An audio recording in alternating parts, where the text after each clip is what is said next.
ఆంధ్రప్రదేశ్ ఆంధ్రప్రదేశ్ ప్రభుత్వం వర్సెస్ అంగన్వాడీల మధ్య నడుస్తున్నటువంటి ఈ పోరు యుద్ధం ఏదైతే ఉందో గతంలో మొదలై ఉంటే అమరావతి ఉద్యమాన్ని ఎట్లా అయితే అధికార పార్టీ నీరుగార్చిందో పట్టించుకోలేదో కేర్ చేయలేదో అట్లాగే అంగన్వాడీలు కూడా అప్పట్లో మొదలుపెట్టుంటే అదే పరిస్థితి నడిచి ఉండేది.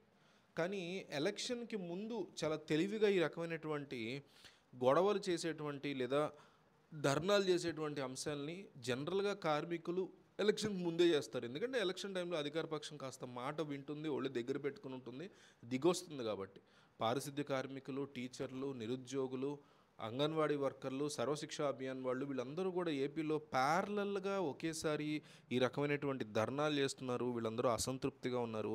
వీళ్ళని ఎట్లా సాటిస్ఫై చేయాలి, వీళ్ళకు ఉన్నటువంటి ఇబ్బందులను ఎట్లా పరిష్కరించాలి, అసలు వీళ్ళు ఎందుకు బాధపడుతున్నారు అనేది అర్థం చేసుకోకుండా మిమ్మల్ని ఉద్యోగాల నుంచి తీసేస్తాము, చాలామంది ఫేక్ సర్టిఫికెట్లు ఇచ్చారు, ఈ రకమైనటువంటి మాటలతో ప్రభుత్వం వాళ్ళని బ్లాక్మెయిల్ చేసేటువంటి ధోరణిలో వెళుతోంది. అది కరెక్ట్ కాదు అంటూ ప్రతి వ్యక్తి కూడా దీన్ని ఖండిస్తున్నాడు.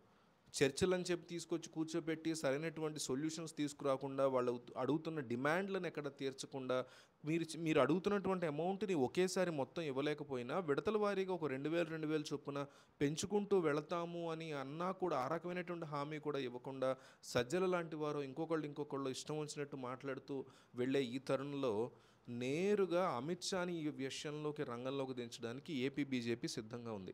ఆంధ్రప్రదేశ్ బీజేపీ పార్టీ ఏ రకమైనటువంటి ధర్నాలని ఉద్యమాలని నెత్తిన వేసుకుని ఏపీలో కాస్తంత బెటర్ పొజిషన్కి వద్దామా అని చూస్తున్న టైంలో అంగన్వాడీ వర్కర్ల యొక్క ధర్నాని ఆ ఉద్యమాన్ని తమ భుజాన వేసుకోవటానికి కేంద్ర ప్రభుత్వం అట్లాగే ఆంధ్రప్రదేశ్లోని బీజేపీ సిద్ధపడుతున్నట్టు పురంధరేశ్వరి సిద్ధమవుతున్నట్టు మనకు తెలుస్తోంది. ఏపీ అధ్యక్షురాలు బీజేపీ అధ్యక్షురాలుగా ఉన్నటువంటి పురంధేశ్వరి ఈ అంశాన్ని కీలకంగా తీసుకుని ఒక మహిళగా ఎక్కువగా మహిళల్లోకి ఈ అంశాన్ని తీసుకెళ్ళడానికి ఆమె సిద్ధపడుతున్నట్టు తెలుస్తోంది.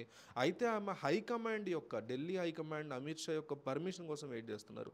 ఎందుకంటే తీరా ఈవిడని ఎత్తున వేసుకున్న తర్వాత కేంద్రం మనకేమీ తెలియదు అన్నట్టు సైలెంట్గా ఉంటే అది ఒక పక్క వాళ్ళకి ఉపయోగపడదు, పొలిటికల్గా బీజేపీకి ఉపయోగపడదు. అట్లా కాకుండా అమిత్ షా ఒక్కసారి మీరు గో హెడ్, రేపొద్దున దీన్ని ఉధృతం చేయండి, ఎలక్షన్కి ముందు మీకు సపోర్ట్గా నేను దిగుతాను అని ఆయన మాటిస్తే మాత్రం గట్టిగా ఈ అంశాన్ని చేపట్టడానికి ఆమె సిద్ధంగా ఉన్నారని రీసెంట్గా కొన్ని గంటల క్రితమే ఆమెకి అమిత్ షా నుంచి ఫుల్ సపోర్టు ఫుల్ మద్దతు వచ్చిందని, ఆమె డెఫినెట్లీ అంగన్వాడీ వర్కర్ల ఉద్యమాన్ని ఏపీ బీజేపీ నెత్తిన పెట్టుకునేలా చేయగలిగితే మాత్రం తానే స్వయంగా ఏపీకి వచ్చి వాళ్ళందరితో ఒక పబ్లిక్ మీటింగ్ని అరేంజ్ చేస్తాను, వాళ్ళందరితో తానే స్వయంగా వచ్చి మాట్లాడుతాను అని అమిత్ షా బహిరంగంగా ఓపెన్గా ప్రకటించినట్టుగా తెలుస్తోంది. ఇది గనక జరిగితే డెఫినెట్లీ జగన్మోహన్ రెడ్డి ఇది చాలా పెద్ద తలకాయ నొప్పి అవుతుంది.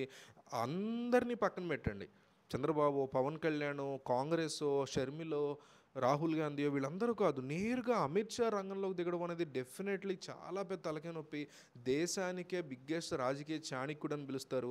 కర్ణాటక కావచ్చు, మహారాష్ట్ర కావచ్చు, ఇలాంటి చోట ఎన్నోసార్లు అద్భుతంగా రాజకీయం చేసి బీజేపీని మంచి పొజిషన్లో పెట్టగలిగిన అమిత్ షా కనుక ఏపీలో దిగితే అది జగన్మోహన్ రెడ్డికి బిగ్గెస్ట్ మైనస్ అవుతుంది. వాళ్ళందరూ కలిశారు నేను ఒక్కడిని అని ఎంతసేపు ఆ రకమైన డిఫెన్స్లో ఉండేటువంటి జగన్మోహన్ రెడ్డికి అమిత్ షా దిగితే కనీసం ఆ మాట చెప్పడానికి కూడా ఉండదు. ఎందుకంటే నరేంద్ర మోడీని చంద్రబాబు నాయుడిని దూరంగా పెట్టిందే అమిత్ షా. అట్లా వాళ్ళిద్దరూ కలవకూడదని కోరుకునేది అమిత్ షా. అట్లాంటి అమిత్ షా చంద్రబాబుతో కలిసి ఇట్లా చేస్తున్నాడు నా మీద అని చెప్తే ప్రజలు నమ్మరు, అమిత్ షా కూడా ఆ విషయాన్ని ఊరుకోడు. జగన్మోహన్ రెడ్డి పాలన గురించి అనేక విషయాలు బయటపెట్టేటువంటి అవకాశం ఉంటుంది. సో ఈ అంశం జగన్మోహన్ రెడ్డికి పెద్ద తలకాయ నొప్పిగా మారే అవకాశంగా మారుతుంది. అంగన్వాడీ వర్కర్ల విషయంలో వీలైనంత త్వరగా సొల్యూషన్ తెచ్చుకుంటే జగన్మోహన్ రెడ్డి ప్రభుత్వానికే మంచిది.